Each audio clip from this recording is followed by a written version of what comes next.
नमस्कार साथियों, आपका हमारे YouTube चैनल द एजुकेशन पर हार्दिक स्वागत है। आज के इस सेशन में हम हिंदी साहित्य और व्याकरण संबंधित महत्वपूर्ण प्रश्नों को हल करेंगे जो बिहार शिक्षक भर्ती परीक्षा TRE 3 और यह स्टेट 2024 की दृष्टिकोण से बेहद उपयोगी क्लास होगी। तो देर न करते हुए चलिए सेशन की शुरुआत करते हैं। अगर चैनल पर पहली बार विजिट किए होंगे तो आपसे नम्र निवेदन है, सेशन को लाइक कर दीजिएगा। सेशन पसंद आए तो चैनल को सब्सक्राइब कर लीजिएगा और अपने दोस्तों में शेयर कर दीजिएगा। बेल आइकन को भी प्रेस कर लीजिएगा जिससे रोज की क्लास का नोटिफिकेशन आप तक पहुंच सके। और आज के इस सेशन में हमने कुल 80 प्रश्न शामिल किए हैं। बिल्कुल BPSC परीक्षा पैटर्न के आधार पर BPSC में कुल हिंदी विषय से 80 प्रश्न पूछे जाते हैं। तो 80 प्रश्न परीक्षा पैटर्न के आधार पर हमने शामिल किया है। तो चलिए शुरुआत करते हैं। पहला प्रश्न है, हिंदी साहित्य का आविर्भाव किससे माना जाता है? हिंदी साहित्य का आविर्भाव किससे माना जाता है? तो हिंदी साहित्य का आविर्भाव प्राकृत की अंतिम अपभ्रंश अवस्था से माना जाता है। किससे माना जाता है? तो प्राकृत की अंतिम अपभ्रंश अवस्था से माना जाता है। क्वेश्चन नंबर दूसरा है, आदिकाल को चारण काल नाम किसने दिया? आदिकाल को चारण काल नाम किसने दिया? तो आदिकाल को चारण काल नाम देने वाले जॉर्ज ग्रियर्सन हैं। मोहन अवस्थी ने आदिकाल को क्या नाम दिया? मोहन अवस्थी ने आदिकाल को आधार काल नाम दिया। मोहन अवस्थी ने क्या, जब हमारी अवस्था हो जाती है तो हमें किसी आधार की ज़रूरत होती है। मोहन अवस्थी आधार काल।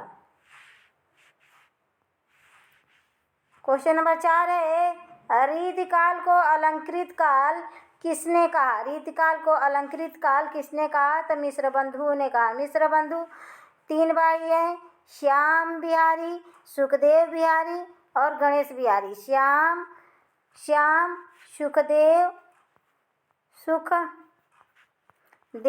और गणेश, ऐसे याद कर लीजिए। गणेश।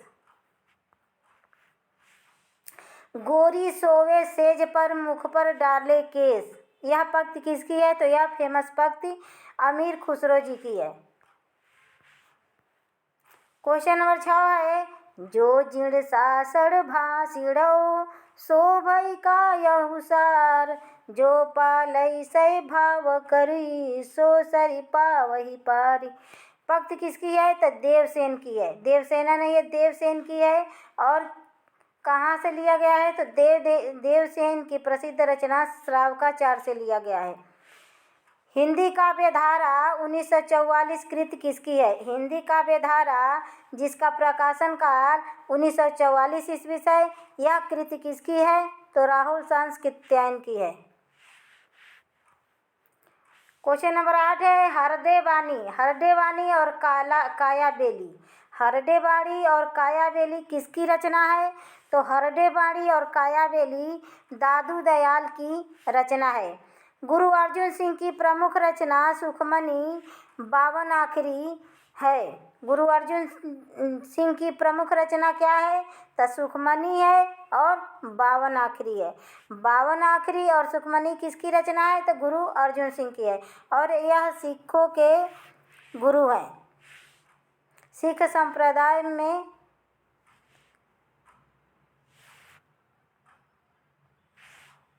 कुल 10 गुरु हुए हैं, तो उनमें से एक अर्जुन सिंह भी शामिल है। सबंगी किसकी रचना है? तो सबंगी रज्जब की रचना है। किसकी रचना है?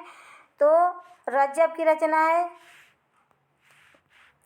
क्वेश्चन नंबर 11 है, उदासी संप्रदाय के प्रवर्तक कौन है? तो उदासी संप्रदाय के प्रवर्तक श्रीचंद हैं। और यह श्रीचंद और लक्ष्मीचंद, श्रीचंद और लक्ष्मीचंद, यह सिख धर्म के प्रवर्तकर्ता गुरु नानक के दोनों बेटे हैं। जिसने श्रीचंद ने उदासी संप्रदाय की स्थापना की। सत्यनामी संप्रदाय के प्रवर्तक कौन है? तो सत्यनामी संप्रदाय के प्रवर्तक जगजीवन दास हैं। कौन है? तो जगजीवन दास हैं। अलख दरीबा सत्संग स्थल से किसका संबंध है? अलख दरीबा नामक सत्संग स्थल से किसका संबंध है? तो अलग दरीबा नामक सत्संग स्थल से दादू दयाल का संबंध है। क्वेश्चन नंबर 14 है, आशा दीवार और रहीरास किसकी रचना है? तो आशा दीवार और रहीरास यह दोनों रचना गुरु नानक देव की है। भाषा बहुत परिष्कृत और परिमार्जित न होने पर भी कबीर की उक्तियों में कहीं कहीं विलक्षण प्रभाव और चमत्कार है। प्रतिभा उनमें बड़ी प्रखर थी, इसमें संदेह नहीं। यह पंक्ति किसका है? तो यह पंक्ति कबीर के विषय में आचार्य रामचंद्र शुक्ल जी का है। किसका है? तो आचार्य रामचंद्र शुक्ल जी का है। क्वेश्चन नंबर 16 है, संत रैदास के कितने पद गुरु ग्रंथ साहिब में संकलित हैं? तो संत रैदास के कुल 40 पद हैं जो गुरु ग्रंथ साहिब में संकलित है। यह सिखों का प्रमुख ग्रंथ है, सिख संप्रदाय का। गुरु नानक देव की पत्नी का नाम क्या था? तो कुलच्छणी नहीं, सुलक्षणी है। सुलक्षणी गुरु नानक देव की पत्नी का नाम था। उड़ीसा में प्रचलित संप्रदाय कौन है? तो उड़ीसा में प्रचलित संप्रदाय निरंजनी संप्रदाय है। निरंजनी संप्रदाय, निरंजनी संप्रदाय के हरिदास निरंजनी। रचनाओं में गुरु महिमा, इंद्रिय निग्रह, प्राण साधना, वैराग्य, कुंडलिनी जागरण, शून्य समाधि किससे संबंधित है? तो यह गोरखनाथ से संबंधित है। गोरखनाथ की रचनाओं में गुरु की महिमा का वर्णन हुआ है। इंद्रिय निग्रह, प्राण साधना, वैराग्य, कुंडली जागरण, शून्य समाधि, यह गोरखनाथ की रचनाओं से संबंधित है। ध्वन्यात्मक शब्दों द्वारा हृदयगत भावों तथा विचारों का प्रकटीकरण भाषा है। भाषा की यह परिभाषा किसकी है? तो डॉक्टर पांडुरंग दामोदर गुणे जी की यह परिभाषा है। भाषा के बारे में डॉक्टर पांडुरंग दामोदर गुणे लिखते हैं कि ध्वन्यात्मक शब्दों द्वारा हृदयगत भावों तथा विचारों का प्रकटीकरण ही भाषा है। क्वेश्चन नंबर 21 है, भाषा शब्द संस्कृत के किस धातु से बना है? तो भाषा शब्द संस्कृत के भाष धातु से बना है। विश्व की भाषाओं का आकृति मूलक वर्गीकरण सर्वप्रथम किसने किया? तो विश्व की संपूर्ण भाषाओं का आकृति मूलक वर्गीकरण सर्वप्रथम प्रोफेसर सेगल ने की थी। हिंदी कैसी भाषा है? तो हिंदी एक वियोगात्मक भाषा है। हिंदी कैसी भाषा है? तो हिंदी एक वियोगात्मक भाषा है और संस्कृत एक संयोगात्मक भाषा है। क्वेश्चन नंबर 23, प्राचीन भारतीय आर्य भाषा का समय काल कब से कब तक माना जाता है? तो प्राचीन भारतीय आर्य भाषा का समय काल 2000 ईसा पूर्व से 500 ईसा पूर्व तक माना जाता है। मध्यकालीन आर्य भाषा का समय कब से माना जाता है? तो मध्यकालीन आर्य भाषा का समय 500 ईसा पूर्व से 1000 ईस्वी तक माना जाता है। क्वेश्चन नंबर 25 है, दरद शब्द का अर्थ पर्वत होता है, इसका प्राचीन नाम क्या है? तो दरद शब्द का शाब्दिक अर्थ पर्वत होता है और इसका प्राचीनतम नाम पैशाची प्राकृत है। त, ली, ल और स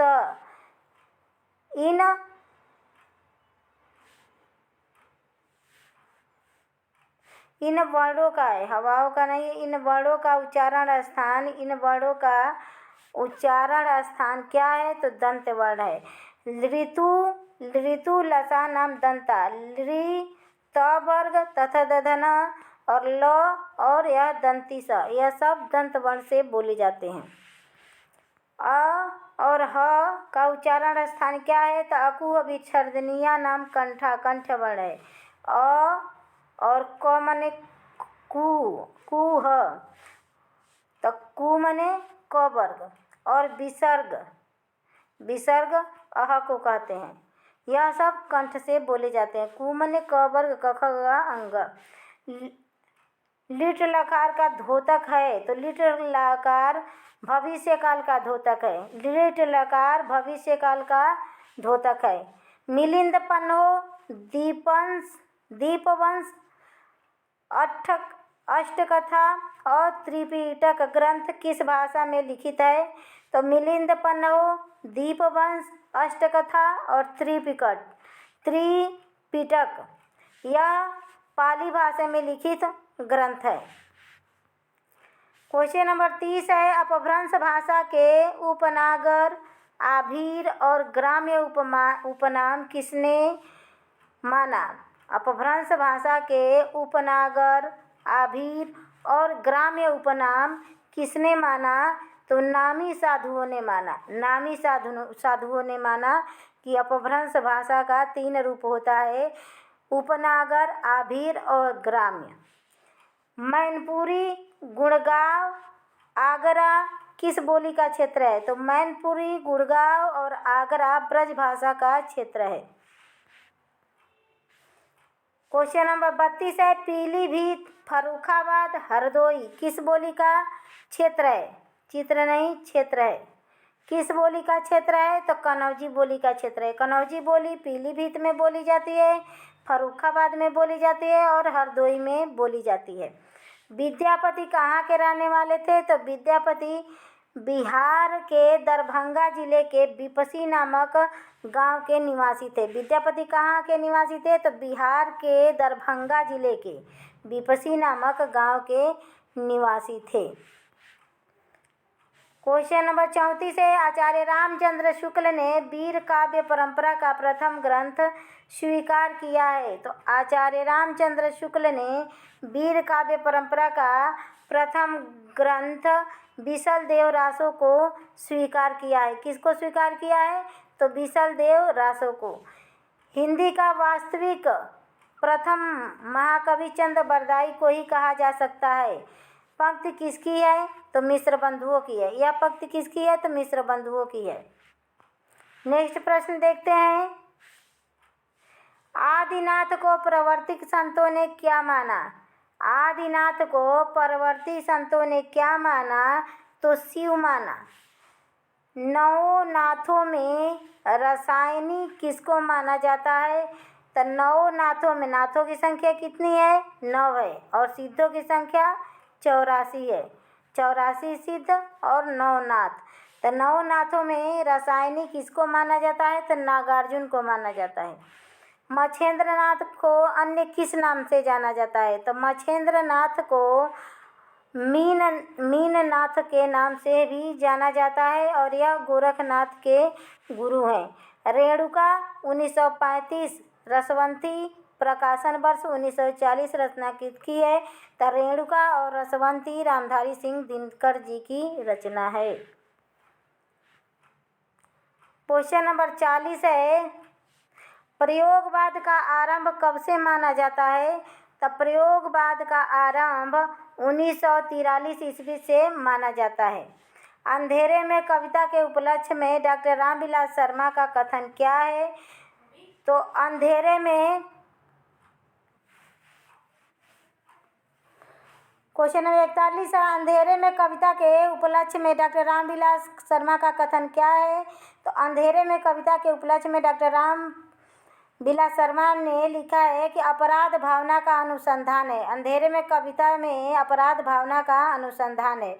अंधेरे में कविता किसके द्वारा रचा गया है? तो अंधेरे में कविता मुक्तिबोध द्वारा रचा गया है। मुक्तिबोध द्वारा रचा गया है अंधेरे में। अंधेरे में कविता एक कैसी कविता है? तो लंबी कविता है। कैसी कविता है? तो लंबी कविता है। क्वेश्चन नंबर 43 है, प्रपद्यवाद में किन कवियों का उल्लेख है? तो प्रपद्यवाद या इसका दूसरा नाम है नकेनवाद। नकेनवाद, तो इसमें बिहार के 3 कवियों का उल्लेख है। पहला नलिन बिलोचन शर्मा, केसरी कुमार और नरेश मेहता। नकेन न के न, इसके प्रथम स्तर से तीनों कवियों का नाम उल्लेखित है। प्रपद्यवाद को ही नकेनवाद के नाम से जाना जाता है। भवानी प्रसाद मिश्र का जन्म स्थान कहाँ है? तो भवानी प्रसाद मिश्र का जन्म स्थान होशंगाबाद है। क्वेश्चन नंबर 45 है, बच्चन सिंह नई कविता का आरंभ कब से मानते हैं? तो बच्चन सिंह नई कविता का आरंभ सन 1954 से मानते हैं। श्वानों को मिलता दूध भात, भूखे बच्चे अकुलाते हैं, माँ की हड्डी से सिठुर चिपक जाड़े की रात बिताते हैं। यह पंक्ति किसकी है? तो यह पंक्ति रामधारी सिंह दिनकर जी की है। प्रयोगवाद को बैठे ठाले का धंधा किसने कहा? तो प्रयोगवाद को बैठे ठाले का धंधा नंद दुलारे वाजपेयी ने कहा। दो भाषाओं के तत्वों के मिश्रण से निर्मित शब्द को क्या कहते हैं? तो दो भाषाओं के तत्वों के मिश्रण से निर्मित जो शब्द है उसे संकर शब्द कहते हैं। जैसे रेलगाड़ी, जैसे क्या है? रेलगाड़ी। रेलगाड़ी, तो रेल क्या है? अंग्रेजी भाषा का शब्द है और गाड़ी हिंदी भाषा का शब्द है। क्वेश्चन नंबर 49 है, ठेस पापड़ पिल्ला किस प्रकार का शब्द है? तो ठेस पापड़ और पिल्ला यह देशज शब्द है। देशज शब्द वह शब्द होते हैं जो बिना उत्पत्ति के ही अपने आप गढ़ लिए जाते हैं। कार पेंसिल हीरो किस भाषा का शब्द है? तो कार पेंसिल हीरो अंग्रेजी भाषा का शब्द है। तीर तूत छत्रक, छत्रक है, छत्रक किस भाषा का शब्द है? तो ईरानी भाषा का शब्द है। तीर तूत और छत्रप किस भाषा का शब्द है? तो ईरानी भाषा का शब्द है। क्वेश्चन नंबर 52 है, चकमक कुर्ता बेग किस भाषा का शब्द है? तो चकमक कुर्ता और बेग तुर्की भाषा का शब्द है। किस भाषा का शब्द है? तो तुर्की भाषा का शब्द है। आचार मटर गश्ती भड़ास किस भाषा का शब्द है? तो आचार मटर गश्ती भड़ास पोस्तो भाषा का शब्द है। किस भाषा का शब्द है? तो पोस्तो भाषा का शब्द है। काजू गोभी बाल्टी शब्द किस भाषा का है? तो काजू गोभी और बाल्टी यह पुर्तगाली भाषा से लिया गया शब्द है। मिसाल हवालात हौसला यह सब किस भाषा का शब्द है? तो अरबी भाषा का शब्द है। मिसाल हवालात और हौसला अरबी भाषा का शब्द है। क्वेश्चन नंबर 56 है, मुर्दा लगाम सितार। मुर्दा लगाम सितार किस भाषा का शब्द है? तो फारसी भाषा से लिया गया है। मुर्दा लगाम सितार। शून्य शिला हरिद्रा किस प्रकार का शब्द है? यह तस्तम शब्द है। तस्तम शब्द वह शब्द होते हैं जो संस्कृत से निर्मित शब्द ज्यों का त्यों हिंदी में प्रयोग कर लिए जाते हैं। सिल सीधा सुअर कैसा शब्द है? तो सिल सीधा सुअर यह तद्भव शब्द है। हल्का हड्डी सूत किस प्रकार का शब्द है? तो यह भी तद्भव शब्द है।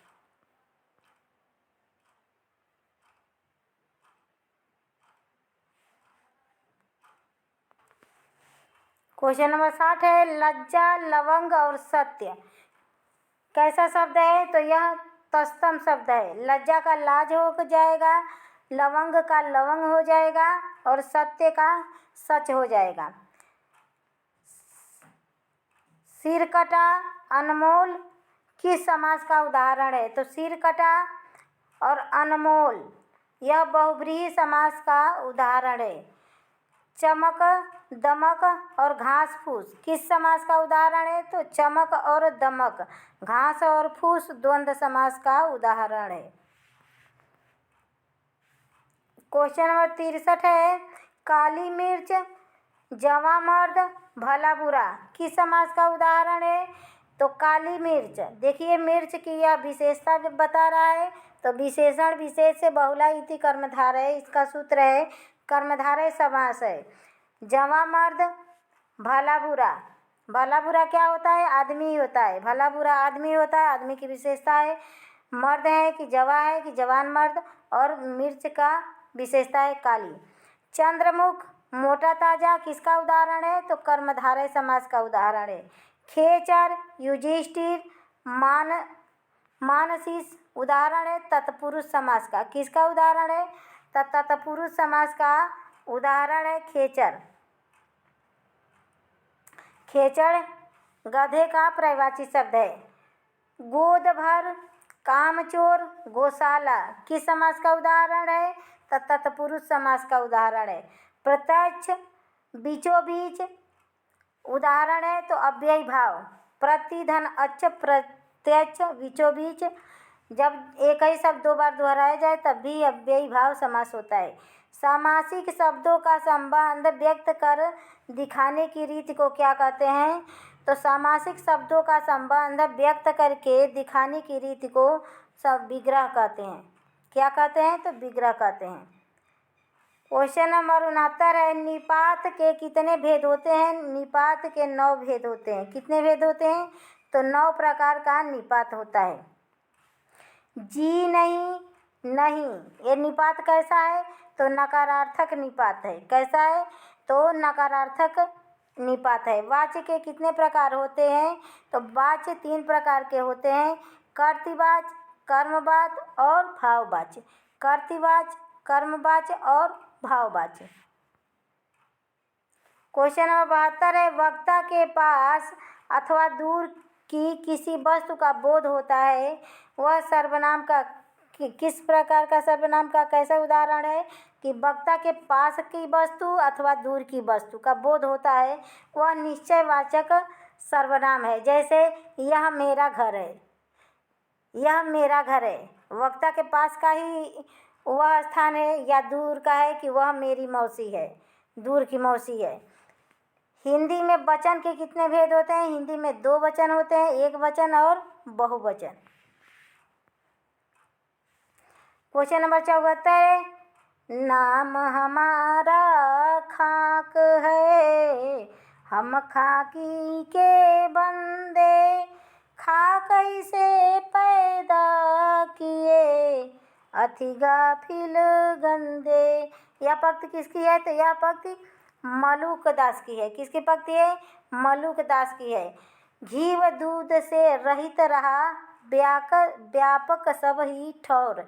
यह किसकी पंक्ति है? तो दादू दयाल की पंक्ति है। क्वेश्चन नंबर 76 है, प्रभु जी तुम चंदन हम पानी। किसकी पंक्ति है? तो संत रैदास जी की पंक्ति है, प्रभु जी तुम चंदन हम पानी।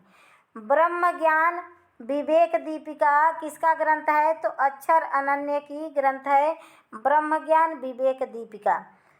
भक्त बच्छावली भक्ति विवेक किसकी रचना है? तो मलूक दास की रचना है। भक्त बच्छावली भक्ति विवेक मलूक दास की रचना है। क्वेश्चन नंबर 89 है, निर्गुण मार्ग के निर्दिष्ट प्रवर्तक कबीर ही थे। यह कथन किसका है? तो कबीर के विषय में यह कथन आचार्य रामचंद्र शुक्ल का है। निर्गुण मार्ग के निर्दिष्ट प्रवर्तक कबीर ही थे, ऐसा मानना आचार्य रामचंद्र शुक्ल का है। भक्ति काल को इस्लामी आक्रमणकारी की प्रतिक्रिया किसने माना है? तो भक्ति काल को इस्लामी आक्रमण की प्रतिक्रिया आचार्य रामचंद्र शुक्ल ने माना है। तो आज का यह सेशन यहीं समाप्त हुआ। आशा है सेशन पसंद आया होगा। अगर सेशन पसंद आए तो प्लीज़ सेशन को लाइक कर दीजिएगा, चैनल को सब्सक्राइब कर लीजिएगा और अपने दोस्तों में शेयर कर दीजिएगा। नमस्कार दोस्तों, धन्यवाद।